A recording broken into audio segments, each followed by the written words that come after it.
This is a WWN Publishing Group recording. Copyright 2017, all rights reserved. This is an abridged version of Night Takes Pawn, Book 1 of the Red Knight series by Martha Sweeney, to make the story appropriate for all listeners on YouTube. Read to you by the author. If you want to read the complete story, you can find the ebook or paperback online. Links are provided below in the description. Chapter 18, Night. Red and I had gotten used to sleeping together not long after we started sharing a room. It was a little tiring the first few times for me. I didn't quite trust her to not attempt to kill me. Who am I kidding? It's still tiring. I think I've just as much, if not more, trouble sleeping because I go to bed and wake up with a raging heart-on. That's all because of her. I have blue balls that last me day and night regardless of whether I take care of myself in the shower or any time I'm alone. It doesn't help that there's always a chance for someone to burst into our room at any point. I can lock the door from the inside, but there's still a master key for all rooms that gives a special few access. Most nights, Red and I don't bother with pajamas, hence my inability to sleep soundly. However, Red's worn stuff this past week, and she's been a little more timid and distant with me. At first, I didn't know why, not after how we opened up a little to each other the night she started talking. Then I found out that it was her moon's cycle. I figured that she's never been around a man during that time, so I made sure to be a little nicer. She covers her body a bit more when it's just us. I don't mind that she's on the rag, but to make things a little easier for her, I let Red be with the girls in their little room at the club.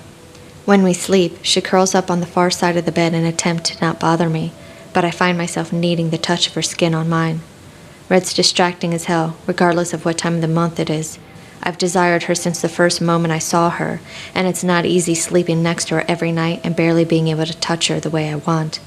I've considered getting my needs met elsewhere, but I don't want anyone to think that things are strained between me and her.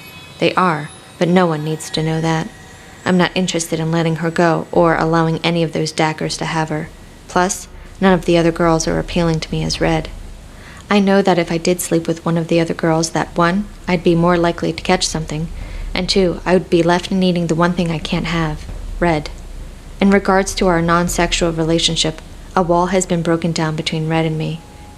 It's a good thing, but Red and I are still trying to get our footing right with each other. I trust her a little more, but not 100%. She's still quiet most of the time. I'm grateful that Red's not a nagger, but she does let me know without words when she's not happy with something I say or do. The past couple days have been good between Red and me, and business for Jagger has been quiet.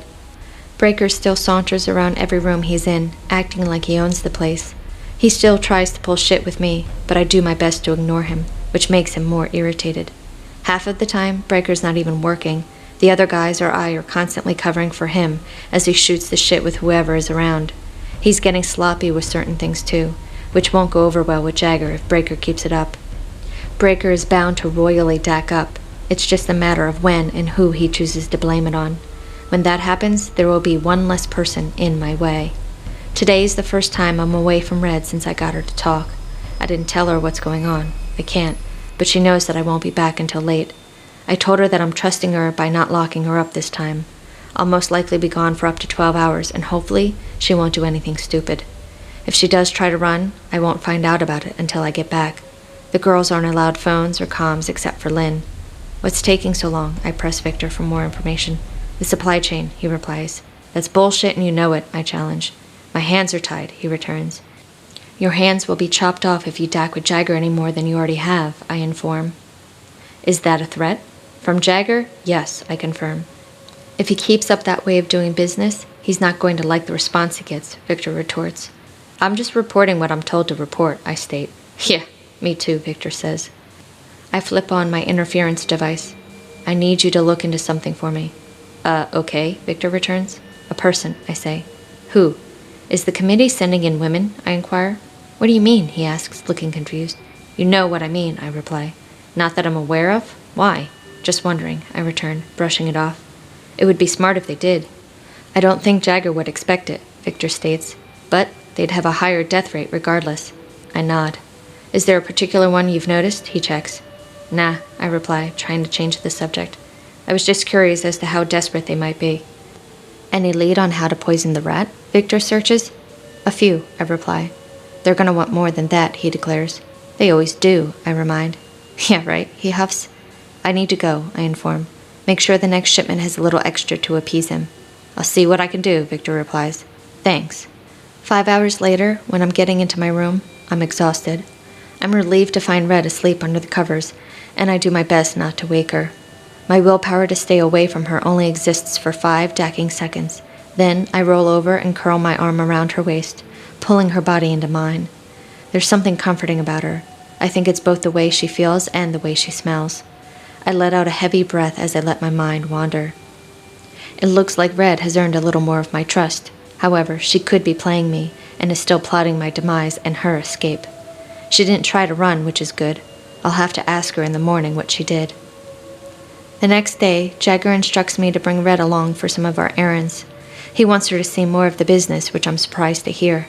He never talks about or shows business to any of the other women, except for Lynn. I wonder if he's testing Red. Testing us.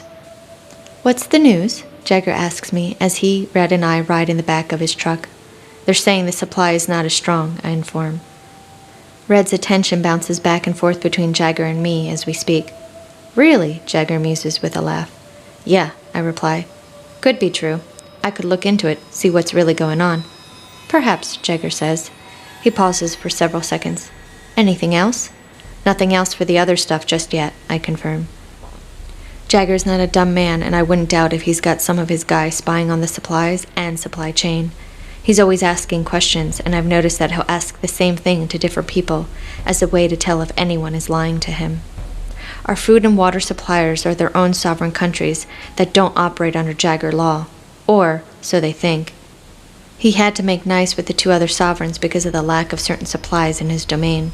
Jagger has threatened them on occasion with violence, but I don't think he'll actually be that stupid. He's got enough bodies to form an army, but an army would destroy more in its wake than Jagger would really want.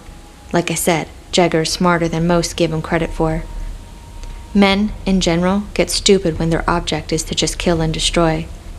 They'd be stupid enough to blow up the filtration plant and the farms with bombs without thinking about it. Jagger is strategic with what he says, does, or doesn't say or do. I've witnessed him pretend to not notice something. He'll wait and see what happens, allowing the other person to either fix it or dig their own grave deeper before taking action. The sovereign Jagger gets fresh water from is run by a committee, the committee, that consists of 20 people. They've been able to create a society where everyone plays a part in cohabitation and their population's survival while they're also allowed to explore and do the things they want. There is no money in their society. For as perfect as their system seems to be, it too has flaws to some extent simply because it's run by Jaruians, and Jaruians are fatally flawed. At least, I think so.